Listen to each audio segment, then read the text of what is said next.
பயனளிக்காது அப்படின்னு சொல்லிட்டு அடுத்த சம்பவம் சொல்றாங்க பாருங்க. அதுதான் இந்த பூமியுடைய கடைசி நாளுங்கிறது நமக்கு தெள்ள தெளிவா புரியுது. என்ன அப்படின்னா, 2 பேர் தங்களின் முன்னே துணிகளை விரித்து வியாபாரம் செய்வார்கள், பேசியும் இருக்க மாட்டாங்க, அதுக்குள்ள மறுமை வந்துடும். இது அந்த ஸ்பாட்ல நடக்கிறது.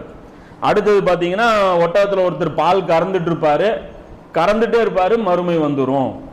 அந்த தொட்டி ஒருத்தர் சரி பண்ணிட்டே இருப்பாரு, அது பண்ணிட்டே இருப்பாரு, மறுமை வந்துருங்க. இதெல்லாம் ஒரு நாள்ல நடக்கிற நிகழ்வு இது. ஸோ அந்த நாள் இது. இந்த சூரியன் ரிவர்ஸ்ல இருந்து வர்றது எப்ப தெரியுமா நடக்கும்? அது பூமியுடைய கடைசி நாள். அப்போ அந்த மேற்கத்திய கலாச்சாரம் பின்பற்றாதான் 2 சூரியன் மேற்கில் இருந்து உதிப்பதுங்கிறது 2ஆ பிரிச்சுக்கணும்.